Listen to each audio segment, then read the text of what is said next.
মধুময় বৃন্দাবনে আমার এক মাতাজি গোবিন্দ সেবার জন্য কিছু অর্থ করে দান করলে আশীর্বাদ করবে। সবার প্রতি আমাদের মধুময় বৃন্দাবনে সবারই জন্য আশীর্বাদ থাকে। আমরা তো সবাই এখানে এলাম, কীর্তন তো শুধু শোনায় না, এই কীর্তন ডিজিটাল যুগ, ঘরে বসে শোনা যায়, কিন্তু তথাপি ভক্তরা দাঁড়ে দাঁড়ে পথে পথে ঘুরে বেড়ায় কেন? ভক্তের হৃদয়ে একটা আশা সাধু সঙ্গ করার জন্য, সাধু সঙ্গ করে সে অমূল্য অপরাধৃত কৃষ্ণ প্রেম ধন লাভ করার জন্য। তাই সবাই আমাদের জন্য আশীর্বাদ করবেন। আমরাও এই মন করি পথে পথে দাঁড়ে দাঁড়ে আপনাদের মতো বৈষ্ণবের সঙ্গ করে ঘুরে বেড়াই, একটা ধরনের আশা, সেটা অপরাধৃত কৃষ্ণ প্রেম ধন। শুধু ঢাকা হতে এসেছি বাবা, শুধু কীর্তন করার জন্য নয়, আপনাদের মতো বৈষ্ণবের চরণ ধরে নিয়ে বৈষ্ণবের কৃপা লাভ করে আমরা যেন কৃষ্ণ প্রেম ধনে ধনী হতে পারি। সবাই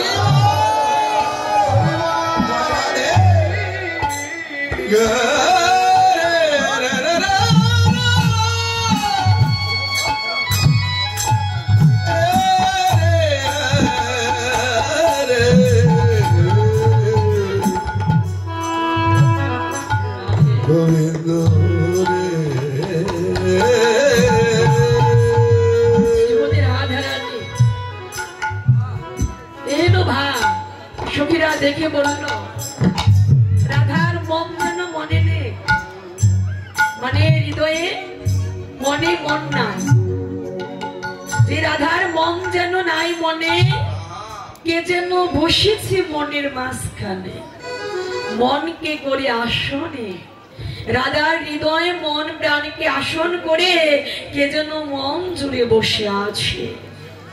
তাই তো মন আজকে মনে নেই।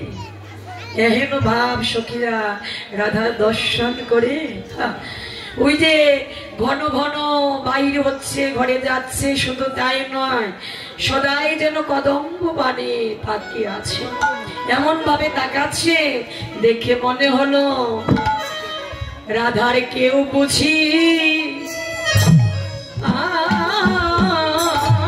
আছে। ও রাধা কেউ বুঝি, রাধার কেউ বুঝি আছে রে।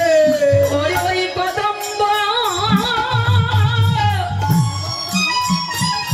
ওই কদম্ব কাননে রাধার কেউ বুঝি আছে। ওই কদম্ব কাননে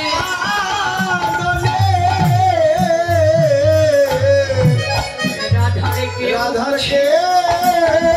বুঝি আছে রে। ওরে তাই তো বারে বারে এরাই আমার বারে বারে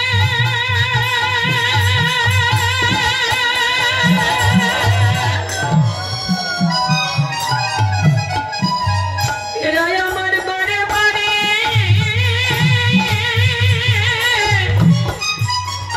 চাইছে ওই কদম্ব কাননে রাধা কেউ বুঝিয়া